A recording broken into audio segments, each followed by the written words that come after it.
turns to Part 1. Part 1. You'll hear a man calling a catering company.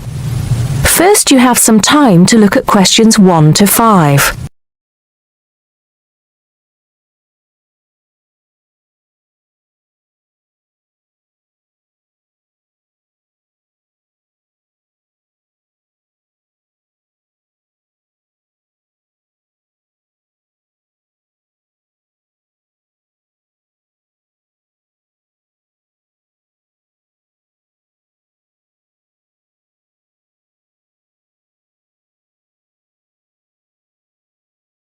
Now we shall begin. You should answer the questions as you listen because you will not hear the recording a second time. Listen carefully and answer questions 1 to 5. Hello, 5-star caterers. Can I help you? Oh yes, I spoke to you an hour ago about the arrangements for our end-of-term party. Oh, that's right. It's Mr. Saunders, isn't it? Actually, it's Sanders. That's S-A-N-D-E-R-S. Oh, I'm sorry. I'll just get that down correctly on the form. Okay, Mr. Sanders, sorry about that. No problem. Well, I've got the details you asked for, so I thought I should call you back quickly and book. Good. Let's fill in the form, shall we? Great. First of all, can you give me a telephone number? Somewhere where you can be contacted during the day. Yes, it's 445-6786. 445-6786. Okay. And do you have a number where you can be contacted outside of office hours? Well, I'm at work till late in the evening, so use the same number. And if I'm not there, you can leave a message. Thanks. I'll make a note of that. And how many guests shall I put down? Okay, that's changed. So instead of the figure I gave you before of 85, it's now only 50. It's much lower, I'm afraid, because a lot of people can't make that date. That's not a problem. Can you remind me of the date we'd set? Yes, it's the 25th of June. Okay, that's fine. Before you hear the rest of the conversation, you have some time to look at questions 6 to 10.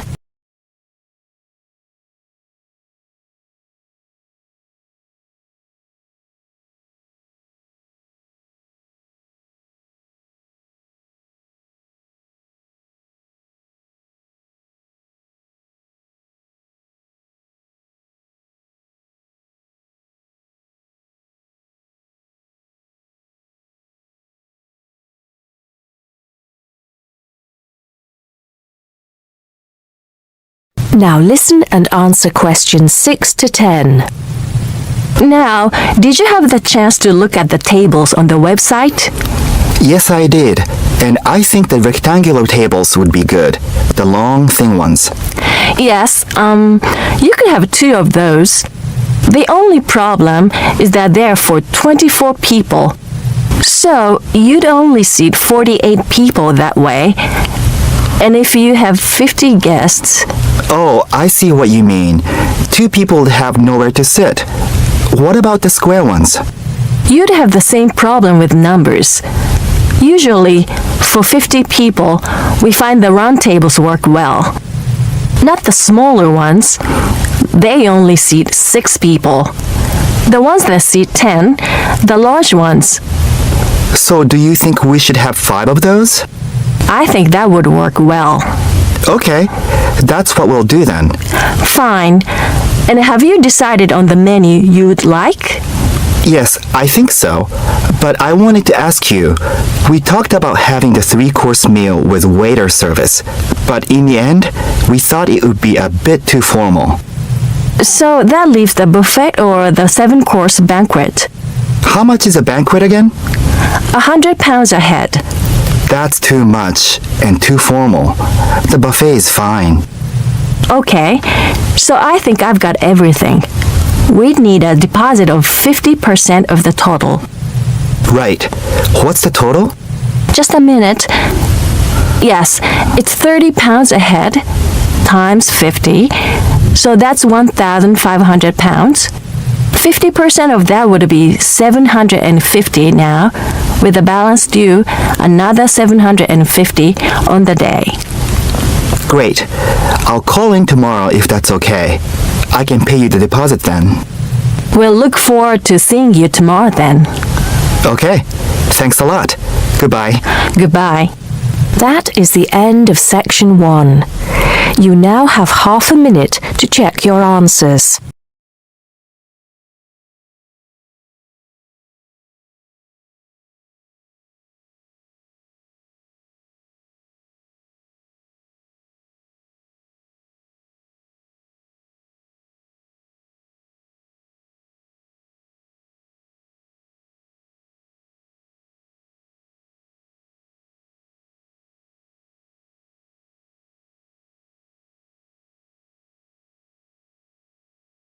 Now turns to Part 2.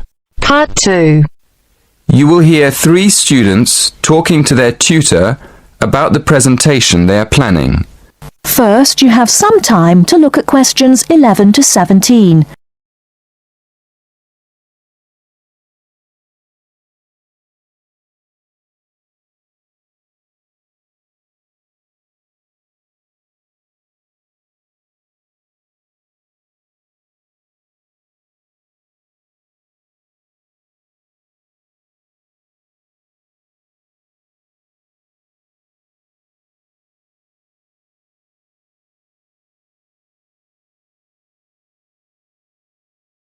Now, listen carefully and answer questions 11 to 17. Good morning, everyone. So, you're going to tell me about your presentation. First of all, what's your topic? Did you say you were going to talk about the uses of mobile phones? Not exactly. We're actually going to explain the dangers of using mobile phones. Ah, okay. That sounds interesting. What are you going to discuss exactly? Well, we've planned to divide the presentation into 3 sections. We'll have an introduction explaining why we think it's important to understand the dangers of mobiles. Then, on the second slide, we'll have a list of the different types of danger. And then on the last slide, we're going to suggest ways of staying out of danger when you use a mobile. Yes. We want to start by telling the audience that using a mobile phone can be dangerous, and then go into more detail in the next part. Okay, but before you talk about the dangers of mobiles, I think you should mention the advantages. You could put that in your introduction. It balances up the argument a bit. Oh, yes. I see what you mean. Right, we'll do that. So, shall we have a look at your presentation? Did you bring it with you? I've got it here on a memory stick. Can we show you on your computer? Yes, that's fine. Let's have a look. Right. As you say, you're going to add the advantages of using mobile phones to the first slide. Good. Who's going to explain the second slide with all the dangers? That's me. Do you think I've got enough detail? Yes. I think there's plenty of information, but I think it's all a bit mixed up at the moment. I mean, you've got dangers like getting headaches in the same list as having car accidents and being robbed in the street. They're all different types of danger, aren't they? I think you should divide them into groups, maybe under separate titles like health, accidents, and security. Oh, right. Yes, thank you. That'll make it much clearer to the audience. Okay. Now, in the third slide, you can put your suggestions for staying away from each of these dangers under separate titles.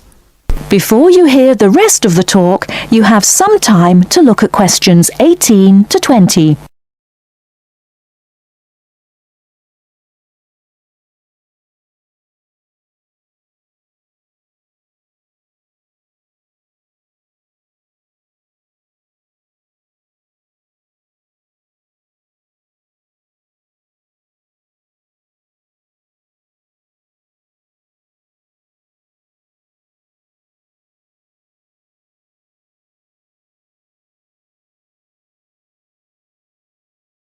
Now listen and answer questions 18 to 20. Have you got any other questions? Yes. The presentation should be for 10 minutes. Is that right? Yes. But 10 minutes in total, including 3 minutes for questions. So you'll only talk for 7 minutes. That's only 2 minutes each. We won't be able to say much in that time at all. That's why you have to plan what you're going to say carefully and make sure you only include the most important information. For instance, you won't have time to give examples, but you could put some images on your slides that show examples without spending time talking about them. Hey, that's a good idea. And the audience can look at them while we talk. And another thing, make sure all the slides have the same style. You should get together and agree on one style for the whole presentation. OK, we'll do that too. Thanks a lot for your help. That is the end of part 2. You now have half a minute to check your answers.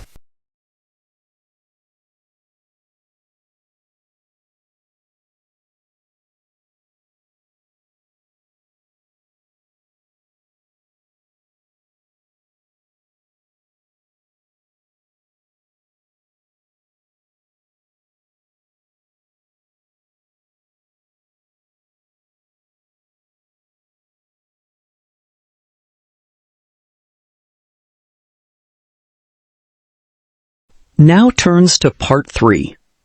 Part 3.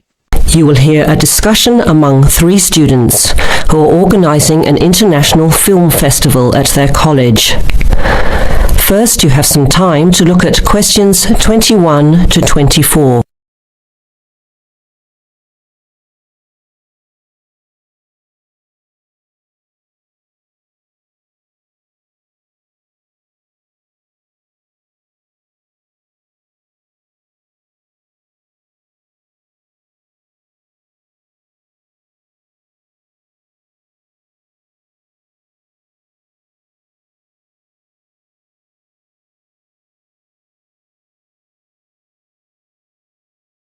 Now listen carefully to the first part of the discussion and answer questions 21 to 24. Thanks for coming to this meeting on such short notice, Anna and Veronica. It looks like we have just become the organising committee for this year's International Film Festival. We've all just met, so perhaps we should start by an introduction with a bit of background from each of us. Okay, I'm Anna. I finished 3 years of a languages degree in Sweden, where I come from. This year I decided to study overseas to get to know a different part of the world. I'm also a big fan of European cinema, especially French and Italian. Those are the languages I majored in along with English. To me, film is a great way to learn about the rest of the world. I was in the film club at my university, so when I saw the notice asking for volunteers, I thought it would be a good way to meet people and get involved in something I really enjoy. Thanks, Anna. My name is Veronica and I come from Italy. I'm doing graduate studies in English literature. I went to some of the films in the festival last year and enjoyed them. I especially liked the video interviews. That was when I decided to get involved. I used to do film reviews for our student newspaper back home. Hi, I'm Chris from Scotland and I'm in 4th year journalism. Cinema is my hobby. Last year I joined the organising committee just like you have now, and somehow this year I've ended up in charge. I'm actually able to use my coordinating work on the festival towards a credit for one of my courses. I have to write up a report on the festival with recommendations, so that's an extra motivation for me. So I hope this is going to be a good experience for us all. Okay, where would you like to start? How about a general overview of the festival? I don't really know much about it. Well, the film festival was started by International Student Society 5 years ago and has grown every year. It is held over 4 nights during study break, Wednesday to Saturday. Normally we show 3 films a night. Last year we tried to choose films from different parts of the world that fit together in some way, maybe a similar theme. Or we could feature a type of film like action films or science fiction. Now you have some time to look at questions 25 to 30.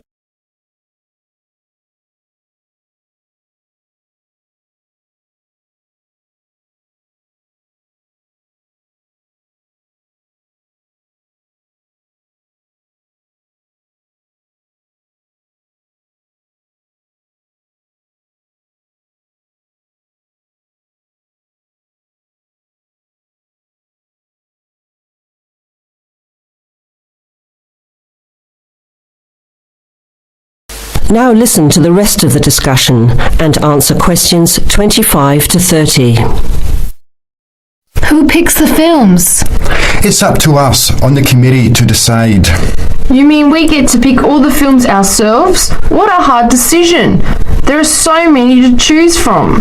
Well, that's the fun part. We have this catalogue of independent distributors.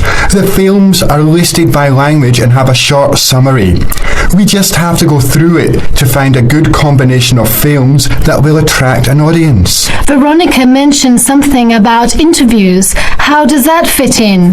We set up cameras in the foyer of the theatre and did live interviews before, during intermission and after the screening. Anyone from the audience could come up and talk about the film. The Broadcasting and Journalism School set it up and ran the interviews. They were shown on big screens around the lobby and in the theatre. It went over really well.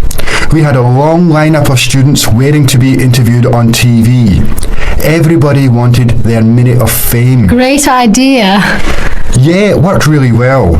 We should certainly do something similar again. Maybe even develop the idea further, like a website with audience reviews and discussion, so we can get as much participation and involvement as possible. Hey, that's a good idea. Can I ask a question?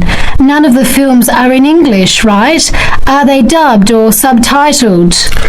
Well, we do occasionally choose a film in English, but only from unusual places where the dialect is so strong they sometimes need subtitles, like the Caribbean or even Scotland.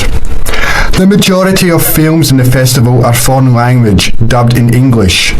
We've learned from experience that students don't like reading subtitles. Maybe they read too much already. Whatever the reason, the subtitled films get smaller audiences, so we avoid them as much as possible. So how large an audience can we expect, and how much does it cost to get in? It costs $5 per film, or a $20 pass for the whole event. All 12 films for the real movie fan. We would have broken even last year, except for a bad storm on the Friday night. We almost had to cancel the whole thing. But overall, we had a good turnout. More than 2,000 people in 4 days. Oh, that's what I was wondering about. The financial part.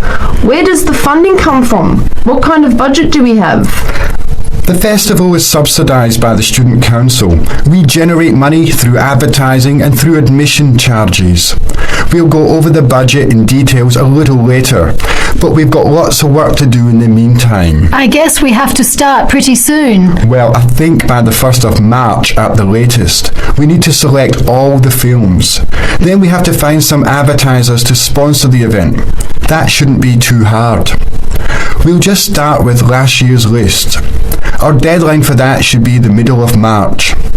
By the end of March, we need to design the programme. Then we can get posters made up and distributed in April. Like you said, we need some clever promotion, something to generate interest and get people talking. We have 4 months to get ready. It should be enough time. Okay, where do we start? Let's start by talking about films, since that is the best part, and see what we come up with. What was the best film you saw last year? That is the end of section 3. You now have half a minute to check your answers.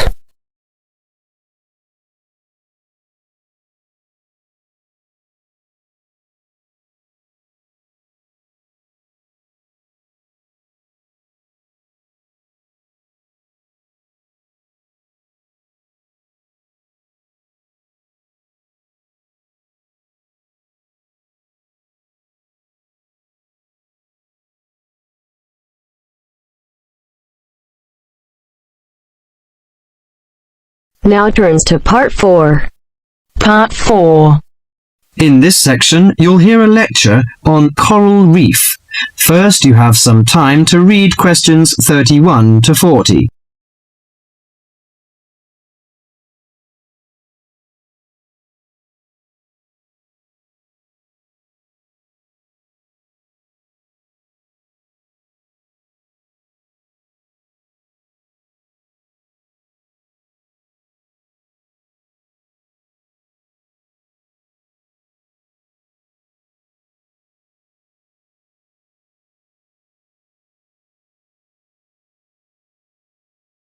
Now listen carefully to the lecture and answer questions 31 to 40. Do you fancy diving in the wonderful world of coral reefs, green sponges, colourful fish and red crabs? It is a rich garden beneath the waves. But how much do you know about the corals? Are they animals or plants? What are the threats to coral reefs? Today, Mr. Tim Harford, Executive Director of the Coral Reef Alliance, is going to introduce the facts about coral reefs. Good afternoon, everyone. Coral reefs are one of nature's most magnificent creations. It is filled with thousands of unique and valuable plants and animals. Over 1/4 of all marine species depend on healthy coral reefs. Humans also depend on coral reefs. These marine ecosystems are the primary source of food and income for millions of people, a vast repository of valuable chemical compounds and medicines, and a natural wave barrier that protect beaches and coastlines from waves and storms. Coral is actually the exoskeletons of coral polyps. Made from limestone, these skeletons build up over time, forming the reef. New corals are born each April. At a certain hour, on a certain night, mature corals suddenly release clouds of eggs and sperm into the sea. After the fertilized eggs take root on the seafloor, they can grow up to 15 centimeters per year. Coral reefs are present in the waters of over 100 countries. These are warm, 18 to 29 degrees centigrade, shallow, sunny regions primarily between the tropics of Cancer and Capricorn. Only clear, warm salt water can support a coral reef. And because sunlight is crucial to the reef's survival, the water must also be shallow. The algae that grow on coral provide much of the coral's food. In deeper water, algae cannot get the sunlight they need to grow. Most coral reefs are in the tropics because natural conditions there are perfect. In their modern form, coral reefs have thrived on Earth for over 50 million years. In recent years, however, more than 11% of the world's reefs have been lost, with another 16% severely damaged during the El Niño event in 1998. Up to 32% of coral reefs may be destroyed by human activities in the next 30 years if we do not take action now. Corals and coral reefs are extremely sensitive. Slight changes in the reef environment may have detrimental effects on the health of entire coral colonies. These changes may be due to a variety of factors. One of the greatest threats to coral reefs is human expansion or development. As human population increases, so does the harvest of resources from the sea. Due to overfishing, reef fish populations have been greatly decreased in some areas of the world. The removal of large numbers of reef fish has caused the coral reef ecosystems to become unbalanced. As we know, corals are also very popular as decorations. A large amount of the most healthy corals are selected by commercial collectors. They sell the corals to souvenir shops, where a large number of tourists wait to purchase them as decorations or souvenirs. Coral reefs also receive much damage from both commercial and private vessels. The leakage of fuels into the water and the occurrence of spills by large tankers are extremely damaging to local corals. Although much of the coral reef's degradation is directly blamed on human impact, there are several natural disturbances which cause significant damage to coral reefs. The most recognized of these events are hurricanes or typhoons, which bring powerful waves to the tropics. These storm waves cause large corals to break apart and scatter fragments about the reefs. Home to a diverse community of creatures, coral reefs are underwater treasure chests of colour and activity. Predators and prey swim and crawl among the coral in nature's never-ending dance of life and death. This lively, fascinating world beneath the waves is just waiting to be explored. That is the end of part 4. You now have half a minute to check your answers.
Yes.